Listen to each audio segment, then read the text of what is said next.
I guess in the mid-size compared to other cities. But you have an enormous visitor population and workforce, major events. And so tell us a little bit about Miami Beach, why it's unique, and particularly from a transportation and mobility standpoint. Sure. So Miami Beach is a barrier island that is only 7 square miles in size, but there's a lot that goes on within those 7 square miles.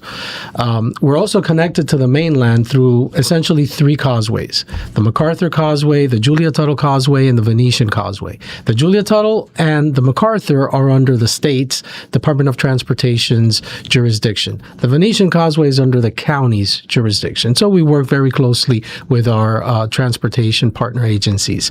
But the city itself, as you mentioned, from a population standpoint, it's not a large city. We're approximately 80,000 residents. However, on any given day, there are over 200,000 people in our city between tourist visitors, workforce, and residents, of course. And that peaks during some of the major special events that we have throughout the year, such as Art Week, and we have a lot of them. Art Week, Boat Show, Food and Wine, just to name a few. So we have some unique challenges as a result of our geography and the fact that we're an international destination. People from all over the world know Miami Beach. They save throughout the year to come vacation in Miami Beach. So we're very proud of that. But we have some unique challenges in balancing mobility with quality of life for our residents. Right. And in addition to having all those cars coming in and out, it's probably the most pedestrian and bike-friendly community we have. And it's just a city, the way it's built lends itself to that. And so on top of all of the traffic, you have to kind of balance the pedestrians and the cyclists, increasingly transit, right? Which I know the city runs a lot of. So tell us about that aspect of it, how you balance those different modes. Sure. So about 10 years ago, we completed a master plan, a transportation master plan, very progressive at that time. And that master plan prioritized pedestrians first, transit and bicycles second, and the private vehicles last.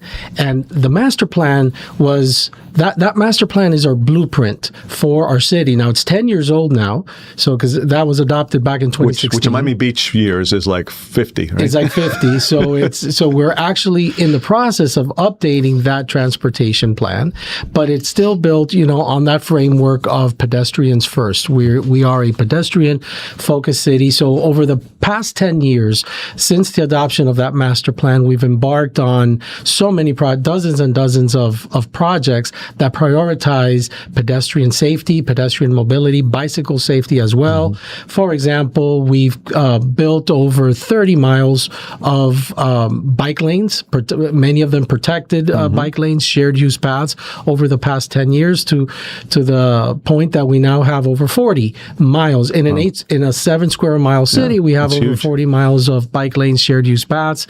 We've connected our beach walk, which is now continuous from the southern point, South Point Park, all the way up to our city limit of 87th Terrace, and it even wraps around South Point Park, where Smith and Walensky is, and goes up the Bay Walk on the bay side of our city up to Fifth Street. So there's about probably 10 to 11 miles right there of shared use paths just along the eastern coast of our city. Yeah, I like to plug for Smith and Walensky. You'll be getting a steak dinner tonight. That was kidding. And what's really amazing about Miami Beach is you're doing all these amazing things, and yet you don't get nearly the amount of surtax funds, the half-penny funds, to pay for it all, right? Because, again, that is based purely on your residential population, which isn't really that large. But your daytime population is really what's driving a lot of the transportation and mobility challenges, and yet you don't really get half-penny funds to address those. So what is the city doing to really pay for all these things? Because your services and your projects are well above what you're getting from us. That is very true, Javier. So we've had to get creative in terms of our funding sources. because as you mentioned, the half-cent surtax in and of itself cannot nearly fund all the transportation projects and services that we are providing. As a matter of fact, the PTP funds are strictly allocated just to the trolley, and that's not even enough to cover our entire trolley service. You have an extensive service. And we have a pretty robust, trolley service that covers the entire city, runs 15 hours a day, 7 days a week, 365 days a year. How many routes now? I'm sorry? How many routes now? We have a total of 4 routes. Yeah. We have a loop in North Beach, a loop in Mid Beach, a loop in South Beach, and then we have the Collins Express, which is the north-south spine that ties it all together. Amongst the 4 loops, we carry close to 4 million passengers a year. So all our vehicles are highly utilized, many times at capacity. So we're really looking to expand that service, but we're limited, from a budgetary perspective. So what we've had to do over the years is augment the PTP funds with local funding sources and grant funding sources as well. And FDOT has actually been a very good partner throughout the years, helping us fund our trolley service as well as other transportation and mobility programs. So in addition to trolleys, for instance, you have the on-demand transit, right? We have our on-demand transit. We also have the newest addition to our transportation portfolio, which is our water taxi, our Cross Bay water taxi, which connects downtown Miami to Miami Beach. We're very excited about our free water taxi service. It's such a convenient, scenic, stress-free way to commute between Miami and Miami Beach. But currently, it only operates Monday through Friday, so we're focusing on our workforce commuters. It's not a service that is being provided on weekdays at this time, purely from a budgetary weekends at this time, purely from a budgetary standpoint. So, we are looking for partners to be able to augment our service and have more stops, more destinations. Currently, we're only providing a Cross Bay service tying the 2 cities. So we're very excited about that. But we would like to serve our own city and be able to connect South Beach, Mid Beach, and North Beach in the very near future. So back to funding sources, what we've done is that we've allocated our tourist dollars, which we call our resort taxes, to augment the PTP funds and the grant dollars that we receive in order to be able to fully fund our transportation portfolio. That's helpful. It's helpful to have those dollars for sure. And it makes sense. They're the ones that are actually, impacting the city. And so it makes sense that those dollars would go towards mitigating those impacts, right? Right. So the waterborne transportation, the water taxi is really cool. It's been discussed for decades, right? We see the water and we look at places like New York where they have these ferries and we're like, why can't we do that here? The challenge has always been, there are several challenges. One of them is the manatee protection zone. Right? For transportation to work, it needs to connect people efficiently. And, that trip should be quicker than the alternative in a car. But because of the manatee protection zones, the boats generally can't go very fast. So how have you guys kind of managed to address that challenge? Or is it just that the traffic is so bad that even with the manatee protection zones, the water taxi is still going to get you there faster or at least comparably and just more comfortably? And it's the latter. Okay. It takes 20 minutes, 18 to 20 minutes to get from downtown Miami to Miami Beach or vice versa on the water taxi. On any given day when the causeways are congested, it'll take you just that long as well. So it's very comparable. It's a very comparable commute, but it's a lot more, stress-free and convenient. And we have good... It's fun. And fun. Nice. We've got good connections on both sides. We've partnered with the city of Miami on their side, and they have freebie service that comes up right to the dock. They have trolley service, several trolley routes that serve the Adrian Arch Center, which is essentially where we stop. We stop at the marina just north of the Adrian Arch Center, all within walking distance. And then, of course, Metro Mover at the Adrian Arch Center and Metro Bus. So we have good county connectivity, City of Miami connectivity, and on our side, we connect to our freebie service, we connect to our trolley service, we connect to our city bike service. So very good, seamless connections, and it's a comfortable ride. It's scenic. I've done it myself, and it's a new way of exploring and getting to know, our cities. Can you bring a fishing rod and fish out the back? No, you can't. No, not yet. Not yet. Coming soon. So you mentioned City of Miami, and it's a city you know well because you spent several years there. So let's talk about your background. So you've been at the beach, I think you said, for 15 years About now. 15 years. Which is incredible. But prior to that, I know you worked at the City of Miami, and prior to that, FDOT. So tell us about your background and some of the things you did in those capacities. Sure. So, my career began at the Florida Department of Transportation. Like many traffic engineers in Miami, right? Exactly. It's like training ground. Yes, it is. It's a great organization there. And so I was in their management training program, and that's where it all started. And I was actually there for about 10 years. But I was always drawn to public transportation. So even within the FDOT engineering organization, I was always drawn to public transportation. So I was in the public transportation office, the office that deals with the seaport, the airport, Miami-Dade County, transportation, the TPO.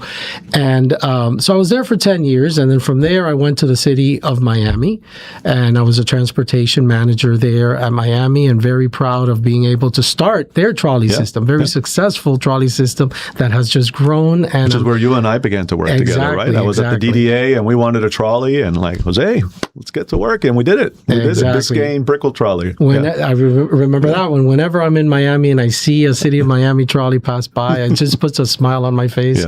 Because I remember even picking the colors, and with the DDA picking the bubbles on the vehicles, the circles on the vehicles, and it's grown to now 13 routes, and it's really successful in its own right. Incredible. But it started with you, Jose. So congratulations. Thank you. And then so I was at Miami for about 8 years, and then after Miami, I went to work for my city where I live. I live in Miami Beach. I've been a beach resident for many, many years, and there was an opportunity there, and became director of transportation and mobility at Miami Beach, and I've been there since for 15 years. So fantastic. And again, 15 years at City of Miami Beach is probably like 40 years somewhere else, because there's so much that is true. Kind of within that time frame. The city moves at such a fast pace. Yes, it does. Yeah. So and you have a great team at the City of Miami Beach. We work with all the cities, and I will say you have one of the more professional staff. I mean, you really have top-notch team. Tell us about the department and all the different things you do there. Sure. So our department, it's a small team. And so we have essentially 3 divisions. We have the transit division, which oversees our trolley service, our water taxi service, the on-demand freebie service, on-demand transit service that's operated by Freebie, and our bus shelter program. We're in the process of rolling out new iconic bus shelters, previously designed by Pininfarina, the firm Pininfarina, so very stylish, very nice. And everything the beach does has to be kind of architecturally, it's all about image. Yes. So that's what the transit division does. And there's the traffic division. We have a very, robust traffic engineering division. Traffic is a key issue, has been in our city for, many, many years now. And so our traffic division works closely with Miami-Dade County and with FDOT to just basically try to improve traffic flow on our major thoroughfares, right.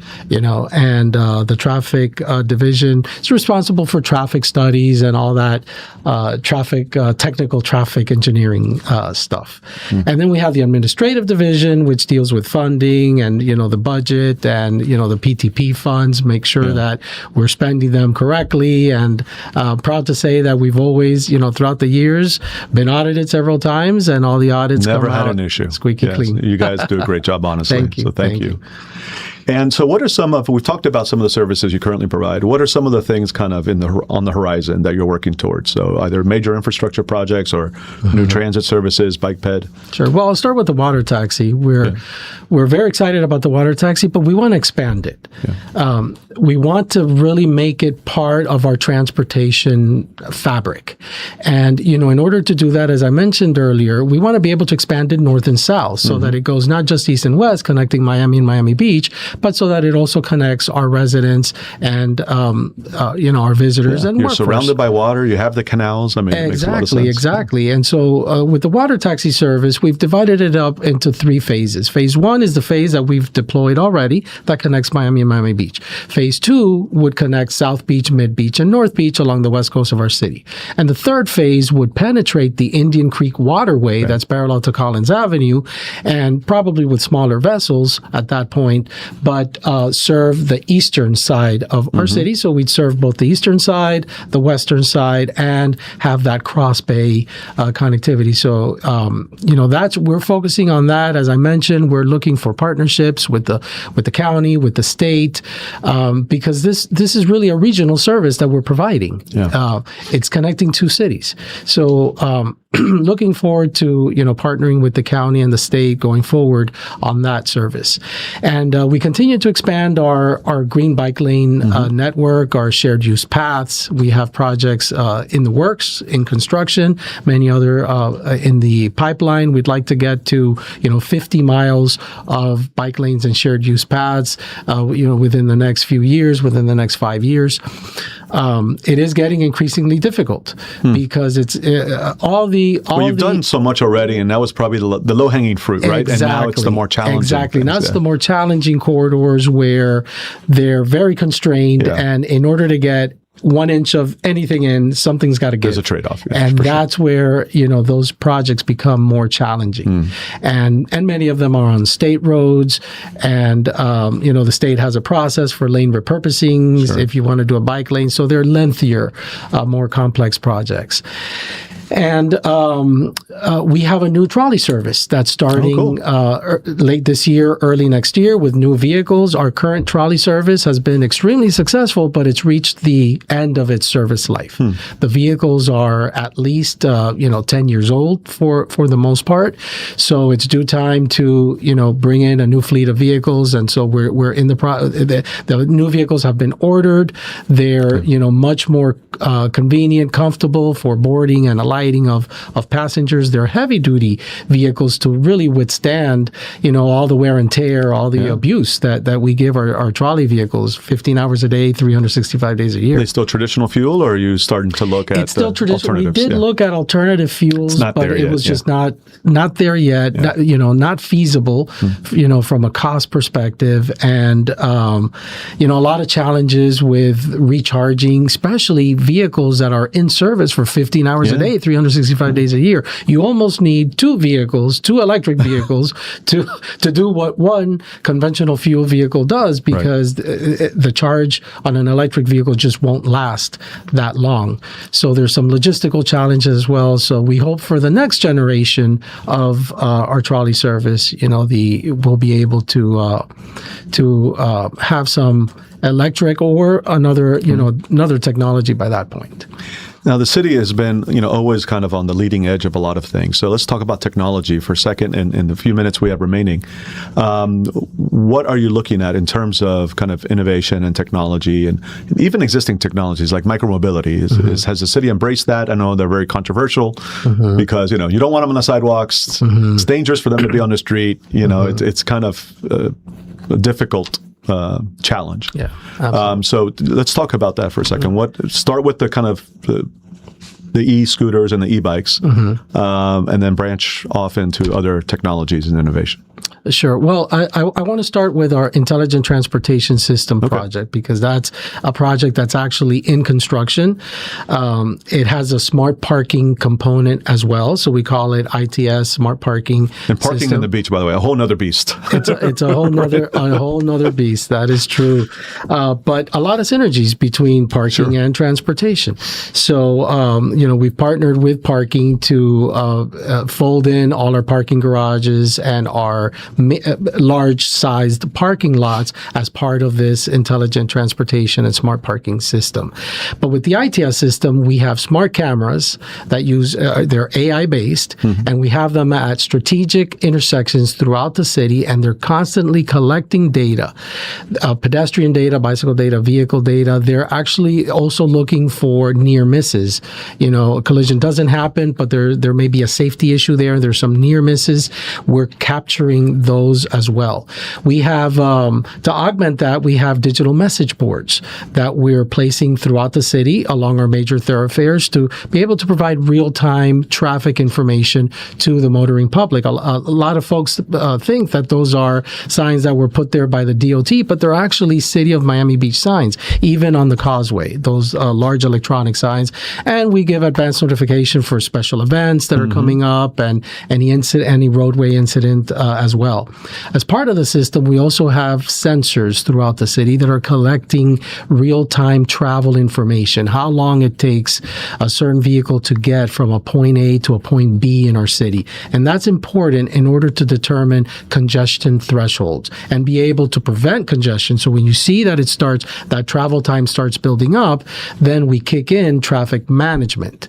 Traffic management we do through a traffic engineer that we have as part of our team that has access to the county's traffic signal system and works with the county, still in partnership with the county, because ultimately the county has jurisdiction and purview over traffic signal control. But we work very closely with the county to be able to change our traffic signals and, change the offsets, change the length of the green time, the red time, improve the coordination along the corridor, all very important things in order to improve traffic flow. I'm sure we've all been caught in those, you're at a red light, you see the light in front of you green. Finally, when you get the green, you approach the next light and it's red. And so we are trying to squeeze out those efficiencies. Exactly. Every second counts. So that's a big part of the Intelligent Transportation System project. With micromobility, a lot of focus in our city with micromobility.